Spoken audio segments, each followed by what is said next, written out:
Kama ambavyo unaona leo ni siku ya Alhamisi ambapo huwa tunazungumzia masuala mbalimbali ambayo yanahusiana na sheria. Na leo nipo na mwanasheria Innocent Mkenda. Tunaendelea pale pale ambapo tulipoweza kuishia. Tulikuwa tunazungumzia kuhusiana na masuala mazima ya mirathi pamoja na wosia. Na wiki ambayo iliweza kupita ambapo Innocent alikuwepo hapa, tuliweza kuzungumzia jinsi gani ambavyo mtu anaweza kuandaa wosia, taratibu zipi za kufuata wakati wa kuandaa wosia. Lakini hata hivyo tunazungumzia kwamba kuna baadhi ya watu wana utamaduni au desturi ya kusema kwamba kuandaa wosia au kuandika wosia mapema ni kujichuria. Lakini hata hivyo tunaweza kuona viongozi wa siasa, lakini sambamba kabisa na viongozi wa dini na baadhi ya watu ambao huwa wanazungumza, huwa anaweza kuwahimiza wananchi kuweza kuandaa wosia mapema kabisa ili kuweza kuondoa mitafaruku ambayo inatokea ndani ya familia, lakini hata hivyo na kwenye jamii pia. Sasa hizi salama, habari za asubuhi. Mzima Salama kabisa. Wiki ngapi imepita hapa tujaonana? Nafikiri wiki moja tu. Wiki moja tumeweza kuonana tena. Na tulikuwa tunazungumzia kuhusiana na masuala mazima ya wosia, jinsi gani ya kuweza kuandaa wosia, lakini sambamba na hivyo tulikuwa tunazungumzia pamoja na mirathi, jinsi gani ambavyo mtu anaweza kuandika mirathi na kwa vipi. Tukazungumza mambo mengi ambayo tuliweza kuzungumza hapa. Mtazamaji, kama ulikuwa unatufuatilia tangu mwanzo ambapo tumeweza kuanza mpaka sasa hivi ambapo Innocent yupo hapa, ambapo bado tunaendelea na masuala mazima ya wosia pamoja na mirathi. Sasa kwa sasa hivi tunataka tuweze kufahamu Innocent kuhusiana na mtu ambaye hajaweza kuandika wosia. Sasa ni taratibu zipi ambazo zinatakiwa ziweze kufuatwa? Sahihi kabisa. Asante kwa swali lako zuri. Kwa mtu ambaye hajaandaa wosia, taratibu ambazo zinafuatwa ni baada sasa yule marehemu ameshaondoka, italazimu kikao cha ukoo kikae na kumpitisha au kuchagua watu ambao watasimama kusimamia zile mali ambazo marehemu aliziacha kama wosia haukuwepo. Kwa sababu wosia faida yake moja ni kwamba inarahisisha. Unapokuwa kuna wosia tayari, maana yake mnamjua msimamizi atakuwa ni fulani na fulani. Sasa wosia usipokuwepo, unalazimisha sasa kikao cha ukoo kikae, alafu kiwateue wasimamizi wa mirathi. Lakini pia italazimisha mali zikagawanywe kama jinsi kile kikao cha ukoo kitakavyoona vyema, lakini sio kama jinsi marehemu yeye alivyotaka au namna alivyohitaji mali zake zigawanywe. Kwa hiyo kuna issue kama hizo. Kwa hiyo kama hakukuwa na wosia, basi kikao cha ukoo kitakaa, alafu sasa wale ambao wameteuliwa watakwenda mahakamani, watafungua shauri hilo, wanaitaga ni petition kwa ajili ya kugawanya hizo mali ambazo marehemu aliziacha. Kwani kuna lazima gani la kusema kwamba tukae kikao cha ukoo? Kwani hatuwezi ta familia wenyewe tukakaa? Familia wanasema ni neno ambalo maana ukoo ni familia, inajumlisha watu wengi sana. Yes. Kwa kuna idadi ya watu ambayo huwa inahitajika. Yaani wanasemaga ni akidi. Kuna kiwango cha watu ambacho kinahitajika kwenye kile kikao cha ukoo ili kupitisha sasa na kuchagua ni nani ambaye atakuwa ni msimamizi. Kwa maana wanasema kikao cha ukoo lazima kikae kwa ajili ya kumpitisha msimamizi wa mirathi ambaye atasimama kwa niaba ya familia kwa ajili ya kwenda kuhakikisha mali zile ambazo marehemu aliziacha zinagawanywa sawa. Katika upande wa kuweza kuandaa wosia, tukasema kwamba kunatakiwa kuwe na mashahidi ambao watakuwepo. Na sasa tumeona kwamba kwa mtu ambaye sasa hajaweza kuandaa wosia, inabidi wakae kikao cha ukoo. Umezungumzia kuhusiana na idadi. Sasa idadi inakuwa kwamba ni watu takriban watu wangapi, au ni kwamba tu kwamba labda katika ukoo wetu sasa tunajikusanya wote kwa pamoja tunakaa tuanza kujadili? Hakuna idadi maalum ambayo imetolewa na sheria, lakini sheria imetaka tu kikao cha ukoo kitakuwa kinaelezea huyu ni fulani, huyu alikuwa na mwenyekiti, huyu alikuwa na katibu, au walikuwa ndio wanufaika, na kikao kimepitisha vitu hivi na hivi na hivi. Lakini kuna kitu kingine labda nikiongeza. Sasa nyingine mtu anaweza kaandaa wosia lakini asitamke mtu ambaye atasimamia mali. Inapotokea situation au hali kama hiyo, italazimisha pia kikao kikae kwa ajili ya kumteua mtu ambaye atakwenda kusimamia mali. Ni kweli marehemu aliacha mali hizi, aliandika wosia na anataka mali zake zigawanywe kwa namna hii, lakini hakumteua mtu wa kwenda kusaidia kugawanya.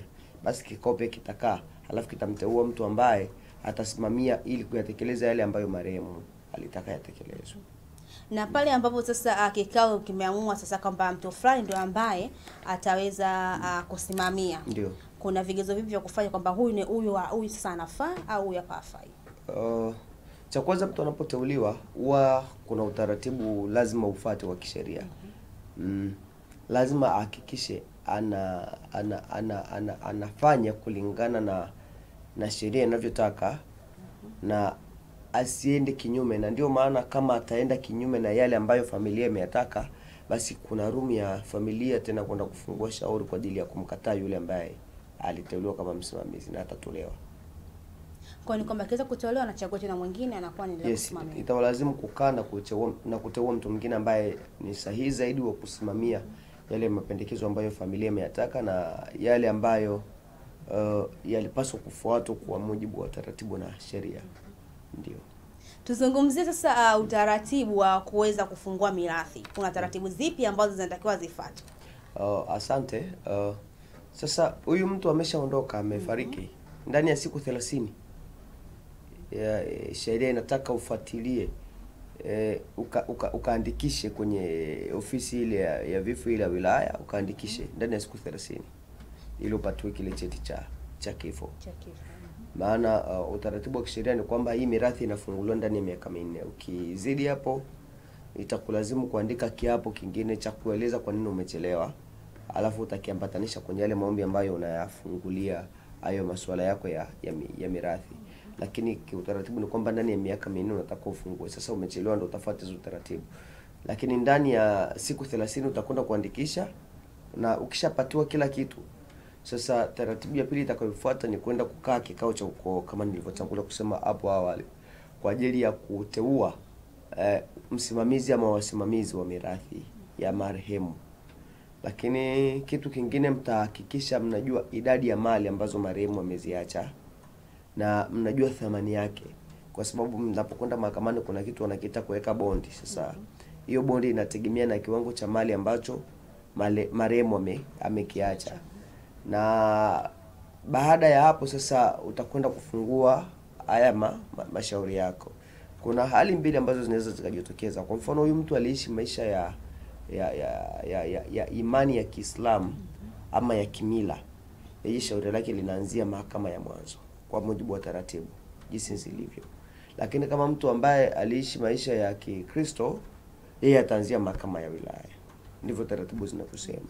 Na kuna fomu ambazo unazijaza, wanasema ni petition. Unafanya petition, kuna baadhi ya viapo utaviandika, kuna barua za utambulisho kutoka kwa mtaa ule ambao unakaa, ambao utakuwa unakutambua wewe pamoja na kutambua yale yote ambayo nyinyi mmeyasema. Lakini baada ya hapo sasa mtayapeleka maombi yenu. Siku hizi kuna mfumo unaitwa CMS Judiciary. Mahakama kidogo imetorahisishia. Sasa maombi yao unayafanya tu online kwenye mfumo wa mahakama. Kila wakili huwa anakuwa na room ya kutengeneza account kwa ukienda kwa wakili. Hata ukija kwangu mimi naweza nikakusaidia na kufungulia vizuri kabisa. Maombi yakishapokelewa, utapewa taratibu kama ni ya kulipia au kama umefanya kupitia msaada wa kisheria, basi yanakuwa ni bure kama ni ya msaada wa kisheria. Lakini kwa ya kawaida kuna kiwango ambacho utaambiwa ulipie. Ukishalipiwa itapangiwa kwa hakimu, mtasikilizwa, wataitwa na wale watu ambao ni wadhamini wako ili kuthibitisha juu ya ile bondi ambayo wamekuwekea. Then baada ya hapo mahakama itakuteua ikishajiridhisha kwamba wewe ni mtu sahihi. Kwa sababu usahihi wako ni mahakama ndio itakayosema kama wewe ni mtu sahihi ama sio mtu sahihi. Sababu saa nyingine uko unaweza ukakuteua, lakini mahakama kulingana na maswali ambayo imekuuliza ikayapima kwenye viwango vyake ama standard zake ikagundua wewe sio mtu sahihi. Kwa hiyo mahakama ikisha kuthibitisha kwamba wewe ni mtu sahihi, itakupa barua. Inaitwa ni barua ya grant of letter of ya kusimamia ule mgawanyo wa mali. Ikisha kugrant ile barua, basi utakwenda kuhakikisha unakusanya mali zote ambazo marehemu aliziacha. Kama alikuwa na madeni utahakikisha unayalipa. Kama kuna kitu chochote ambacho alikuwa anadaiwa, labda ni gharama za msiba, utazilipa. Sasa kile kiwango ambacho kimebakia mtakigawanya kulingana na jinsi wale wanufaika wanavyotakiwa kugawiwa. Ukishamaliza kila kitu, utakwenda kujaza fomu namba 80 na fomu namba 81, wanasema ni fomu ya account pamoja na inventory. Unazijaza, unazipeleka mahakamani tena, then zikishapokelewa na ukaithibitisha mahakama kwamba umeshamaliza kila kitu, maana zile ni fomu za kuiambia mahakama kwamba kile ambacho mlinituma nimekimaliza, nimeshahesabu mali zote, nimeshagawa kwa wahusika na nimeifunga, na huu ndio mgawanyo namna jinsi ulivyokuepo. Ukishamaliza taratibu hiyo, basi utakwenda kufunga mirathi yako na itakuwa imeishia hapo. Umeweza kuzungumzia kwamba sasa katika ukoo sisi ndio tumemchagua mtu wetu huyu hapa, huyu ndio atakuwa msimamizi wetu wa mirathi. Lakini tumefika mahakamani sasa, mahakama ameona kabisa huyu mtu ana vigezo hivyo. Kuna kitu ambacho amekiona. Tunarudi tena kwenye ukoo kumchagua mtu mwingine. Sasa rudi tena kwenye ukoo, sisi sasa tushaona kwamba huyu ndio anafaa. Yaani sisi huyu ndio anafaa. Kwamba mahakama itaweza kutusikiliza sisi kwa sababu sisi ndio wana familia na sisi ndio wana ukoo, tumeona kwamba huyu ndio anafaa. Kwa sababu hili ni jambo la kisheria, kuna taratibu za kisheria ambazo zinafuatwa. Na ndio maana nimekuambia hapo awali kwamba lazima mahakama impime huyo mtu ambaye familia imesema anafaa. Kuna standards za familia na kuna standards za kisheria. Sasa kulingana na uelewa wa mahakama na sheria inavyotaka, ndicho ambacho mahakama inakifanya. Kwamba huyu mtu amekizi vigezo hivi. Kwa sababu ni kweli unaweza ukamteua mtu, lakini kulingana na vigezo ambavyo mahakama yenyewe imeviona, basi huyu mtu asifuzu. Kwa hiyo kwa muktadha huu basi italazimu kwenda kumteua mtu mwingine. Ndio.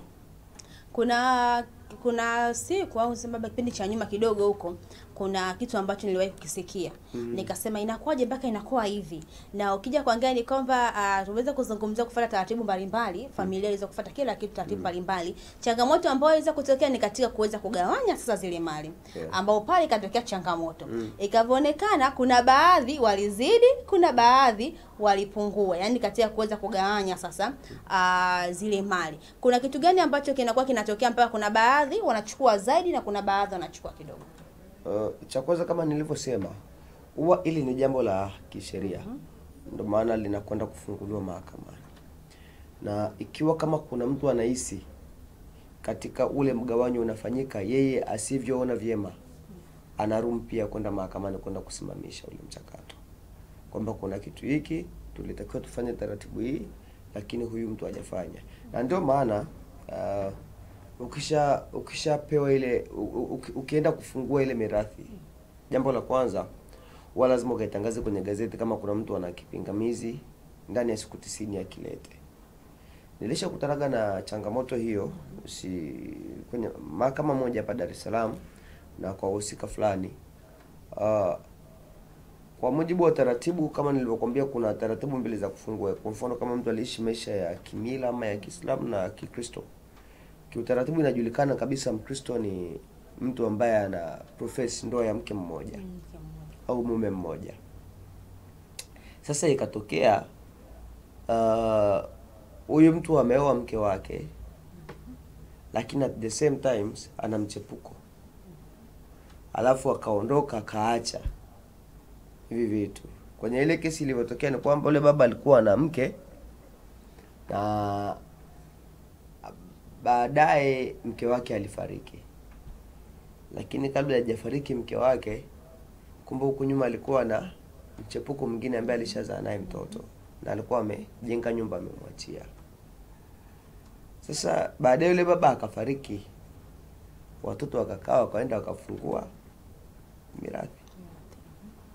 Kwenda kufungua mirathi wakakuta tena na ule mchepuko na ameenda kufungua mirathi kwenye muda huo. Sasa ikaleta mgongano, kabidi kesi sasa ikae kujua ni nini na nini. Lakini mahakama itakachokiangalia kwenye kitu cha namna hii ni kwamba kwani huyu mtu aliishi maisha ya nini? Aliishi maisha ya Kikristo. Maisha ya Kikristo ni ya wake wangapi? Ni ya mke mmoja. Huyu dada mwingine huyu mke mwingine yeye alikuwa kipindi gani? Wakagundua kipindi kile ambacho alikuwa na mke halali wa Kikristo. Ndipo huyu mwingine naye alikuwepo. Kwa mantiki hiyo ni kwamba huyu mwingine ni haramu. Na kama ndio hivyo basi yeye hawezi akawa ni mnufaika wa mali ambazo aliziacha, maana yake sio mke halali kwa mujibu wa sheria. Maana sheria inataka Mkristo kuwa na mke mmoja, na ndio maana hata vyeti vyao vile vya ndoa huwa vipo tofauti, japokuwa sijui kama wanandoa wanaviangalia, lakini vipo tofauti ili kusaidia kwenye masuala kama haya, kwa sababu inakuwaga ni changamoto kwa baadhi ya watu. Yes. Una neno lolote kumwambia mtazamaji ambaye atufuatilia sasa hivi? Labda tuniwaambie ni kwamba sisi tunapatikana katika ofisi za Dem Plaza pale ni Kijitonyama, ni ghorofa ya 9. Ofisi yetu inaitwa Ngurudoto Attorneys Advocate. Tunapatikana pia kwenye mitandao ya kijamii Facebook na Instagram pamoja na X na LinkedIn kama hiyo Ngurudoto, tunaitwa Ngurudoto Attorneys hivyo hivyo. Lakini pia unaweza kutupata kupitia namba za simu 0752 003289, 0752 003289 au 0620 56 3978, 0620 56 3978. Kwa masuala yote ya kisheria, masaa 24 akipiga tu simu kama itakuwa iko karibu, basi tupokea na tutamshauri. Kwa anapokumbana na changamoto kama hizi, sisi tupo kwa ajili ya kutoa msaada huo. Mtazamaji, ni saa 2 na dakika 27 na leo ni siku ya Alhamis, ndio maana umeona tunazungumzia masuala mbalimbali, lakini hususan yanayohusiana na masuala mazima ya sheria.